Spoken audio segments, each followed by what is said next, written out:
नमस्कार, म गायत्री खत्री, शिक्षक अनि प्रशिक्षक।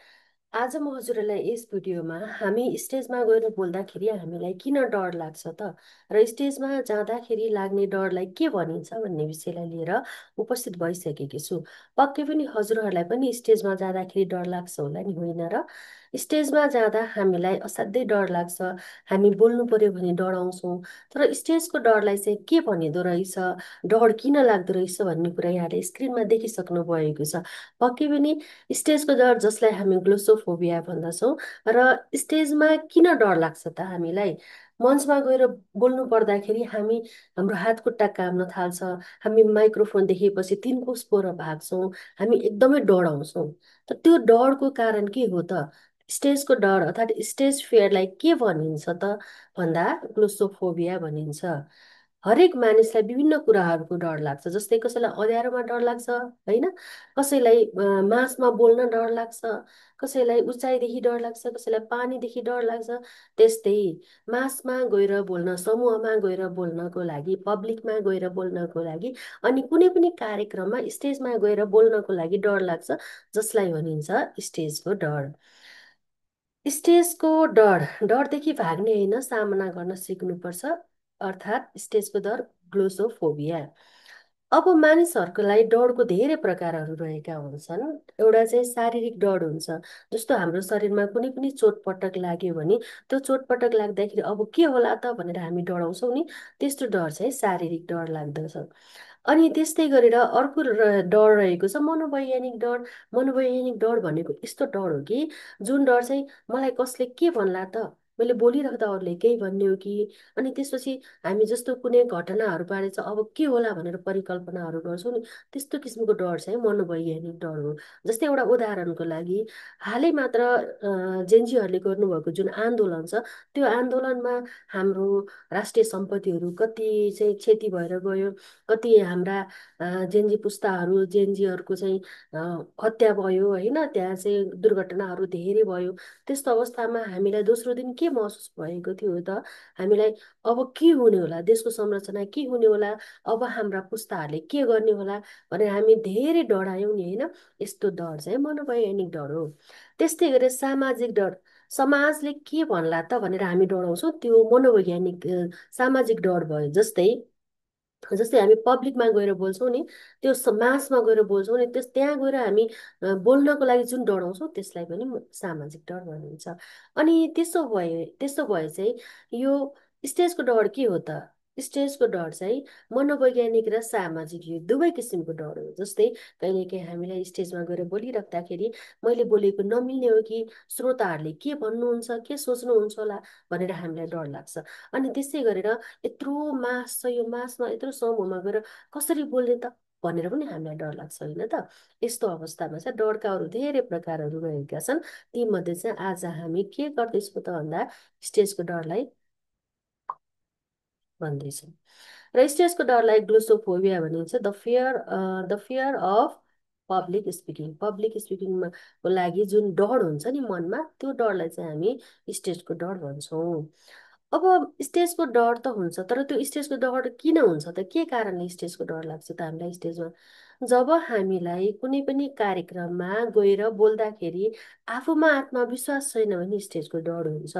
जस्तै म वक्ताको रूपमा बोल्दैछु कि, म स्वागत मन्तव्य दिँदैछु कि, अर्थात् मैले शुभकामना मन्तव्य दिनुपर्ने हो कि, आजको यस कार्यक्रममा म उद्घोषक हो कि भनेर म त्यो काम गर्न सक्छु कि सक्दिनँ भनेर आफैले आफूलाई विश्वास गरेन भने स्टेजमा जब हामी जान्छौँ, हामीलाई बोल्न एकदमै डर लाग्छ।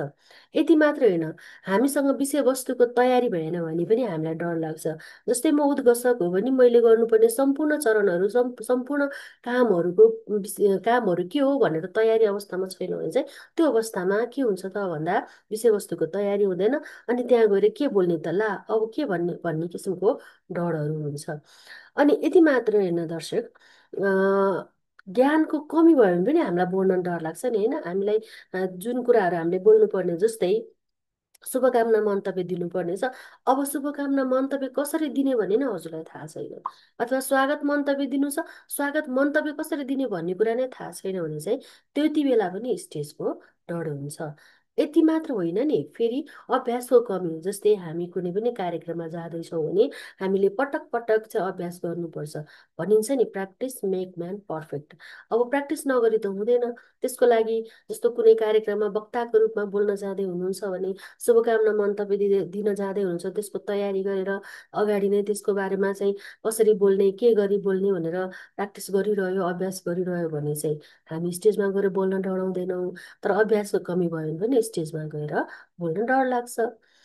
अब स्टेजमा गएर बोल्न डर त लाग्छ, तर अब स्टेजको डर हुँदाखेरि कस्तो लक्षण देखा पर्छ त हेर्नुहोस् त। जब हामी स्टेजमा जान्छौँ, त्यसपछि स्टेजमा गइसकेपछि हाम्रो हात गोडा के हुन थाल्छ, काम्न थाल्छ। अब के बोल्ने, के गर्ने भन्ने किसिमको डर हुन्छ। त्यति मात्रै हो र, अनुहार त के हुन्छ, रातो पिरो हुन थाल्छ। अनि चिटचिट चिटचिट पसिना आउँछ, जुन पसिना चाहिँ हामीले फिल गर्छौँ, तर हाम्रा दर्शकवृन्दहरूले चाहिँ फिल गर्नुहुन्न। हामीलाई त्यस्तो मसिनो खालको पसिनाहरू आउने अनि डर भयो जस्तो हुने हुन्छ। त्यस्तै अनुहार चाहिँ रातो पिरो हुन थाल्छ, अब के गर्ने भनेर। अनि मुटुको धड्कन एकदमै बढ्न थाल्छ, तेजसँग बढ्न थाल्छ। जब मुटुको धड्कन बढ्न थाल्छ, त्यसपछि हाम्रो आवाज लर गरिन्छ। भनेको एक थरी बोल्न गइरहेका हुन्छौँ, हामी अर्को थरी नै बोल्छौँ। 70% भन्दा बढी मान्छेहरूलाई चाहिँ पब्लिक स्पिकिङमा चाहिँ के हुन्छ, समस्या हुन्छ। त्यसै गरेर स्टेजको डर हटाउन त, अब स्टेजको डर त लाग्छ, तर त्यो स्टेजको डरलाई चाहिँ कसरी हटाउने त, त्यसका पनि उपायहरू रहेका छन्। जस्तै स्टेजको डर हटाउनु पर्यो भने सबैभन्दा पहिला त मन्द मुस्कान सहित आइस ब्रेक गर्नु पर्यो। जब हजुरहरू स्टेजमा जानुहुन्छ नि, स्टेजमा गइसकेपछि हजुरले के गर्नु पर्यो त, सबैभन्दा पहिला स्टेजमा जाने अनि मिठो मुस्कान दिने अनि आइस ब्रेक गर्ने। जस्तै आइस ब्रेक गर्दाखेरि हामीले कुनै गीतको पङ्क्तिहरूलाई भन्न सक्छौँ, कुनै कविताका पङ्क्तिहरूलाई भन्न सक्छौँ। त्यसै गरेर भनाइहरू कसैको दार्शनिकहरूको भनाइहरूलाई व्यक्त गर्न सक्छौँ। कुनै छोटो कथाहरू छ भने त्यो कथालाई जोड्दै अगाडि बढ्न सक्छौँ। त्यसै गरेर हामीलाई कुनै गीतहरू गाउन आउँछ भने गीत गाउँदै अगाडि बढ्न सक्छौँ। यसो गर्दाखेरि चाहिँ के हुन्छ, हाम्रो दर्शकहरूको ध्यान हामीप्रति आकर्षित हुन्छ अनि हाम्रो डर चाहिँ अलिक कम भयो जस्तो हुन्छ, हामीलाई स्टेजको डर लाग्दैन। त्यति मात्र होइन, अर्को उपाय रहेको छ। पहिलो उपाय के त, मन्द मुस्कान सहित आइस ब्रेक गर्ने। स्टेजमा जाने बित्तिकै माइक्रोफोन समातेर कराउन थालिहाल्यो भने चाहिँ हामी डराउँछौँ, स्टेजमा धेरै डर लाग्छ। अनि त्यसै गरेर सुहाउँदो पोसाक लगाउने। जस्तै हामी कुन कार्यक्रममा जाँदैछौँ, हामी वक्ताको रूपमा जाँदैछौँ कि त्यसै गरी हामी शुभकामना मन्तव्य दिन जाँदैछौँ कि आफू कसरी प्रेजेन्ट हुन्छु त्यहाँ भनेर त्यो अनुसारको पोसाक लगाउनु पर्यो। जस्तै तपाईँ तिजको कार्यक्रम सञ्चालन गर्न जाँदै हुनुहुन्छ भने श्रद्धाञ्जलीमा दिन गएको ठाउँमा जस्तो पोसाक लगाएर त भएन। अनि तपाईँ श्रद्धाञ्जली सभामा जानुहुन्छ भने तपाईँले तिजको कार्यक्रममा लगाउने जस्तो पोसाक लगाएर भएन। ठाउँ अनुसार सुहाउँदो पोसाकहरू हामीले लगाउनु पर्छ, जसले गर्दाखेरि हामीमा आत्मविश्वास बढ्छ र स्टेजको डर चाहिँ कम हुन्छ। होइन भने त हाम्रो ध्यान चाहिँ केमा जान्छ, म आफूले लगाएको लुगाहरूमा, आफूले लगाएको ड्रेसअप कस्तो छ भन्ने कुरापट्टि नै जान्छ। अनि त्यति मात्र होइन नि, आफ्नो आत्मविश्वास बढाउनको लागि अनि स्टेजको डर कम गर्नको लागि अध्ययन गर्ने बानी चाहिँ हुनुपर्छ। जति हामी अध्ययन गर्छौँ नि, त्यति हामीलाई गफ आउँछ, कुरा धेरै आउँछ। अनि जति कुरा धेरै आउँछ, त्यति धेरै स्टेजमा गएर बोल्न सकिन्छ। जस्तै यो भिडियोमा एकै मिनट हेर्छु है त।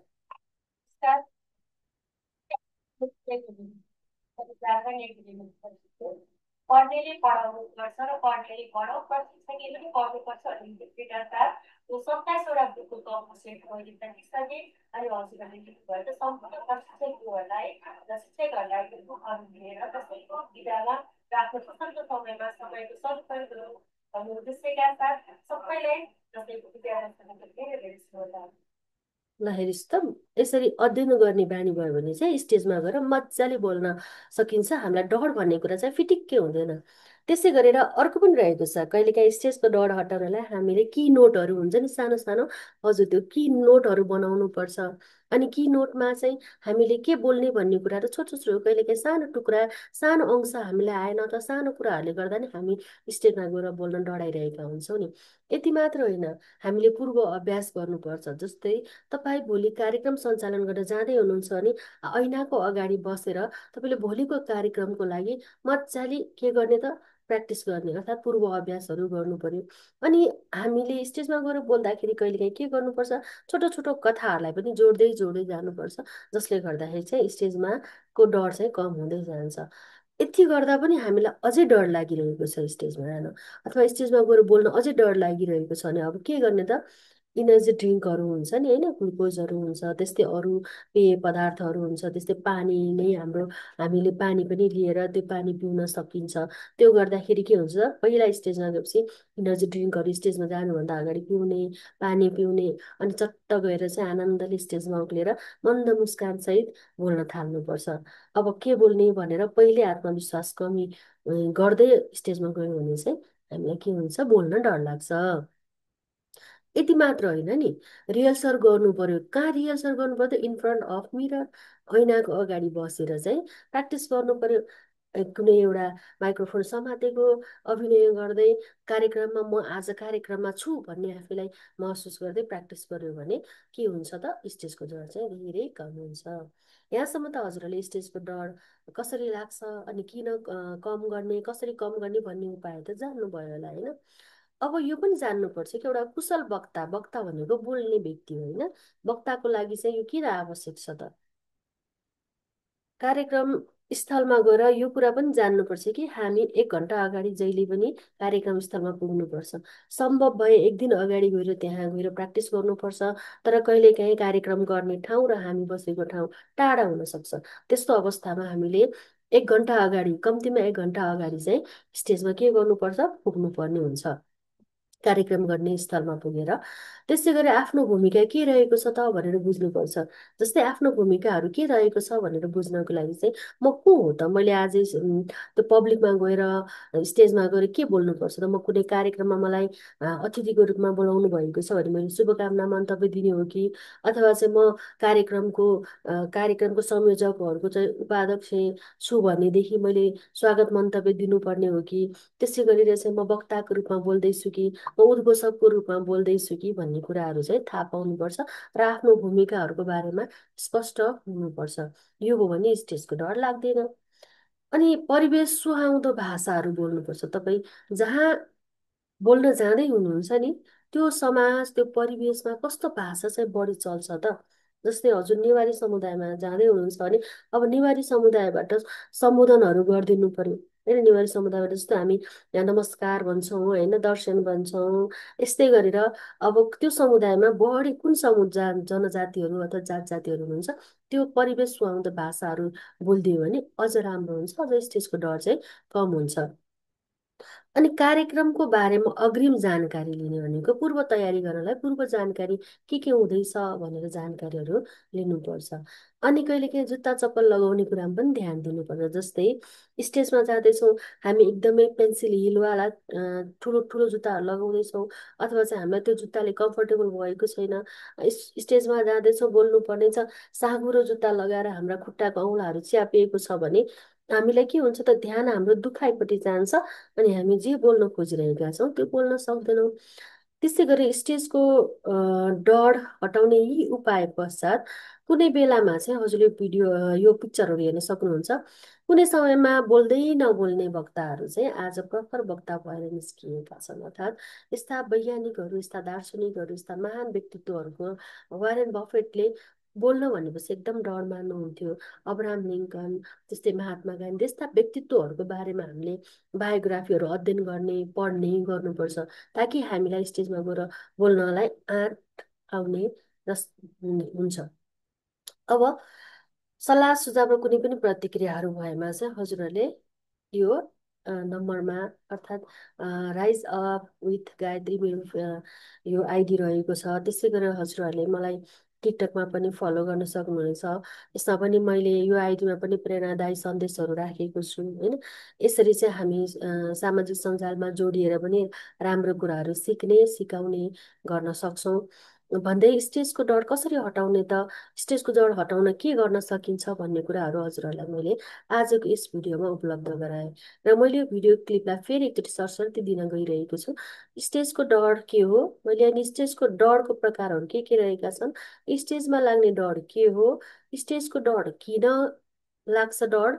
अनि स्टेजको डरलाई हामी लाग्दाखेरि कस्तो लक्षण देखा पर्छ, अनि स्टेजको डरमा देखा परिसकेपछि अब त्यसलाई हटाउने कसरी त?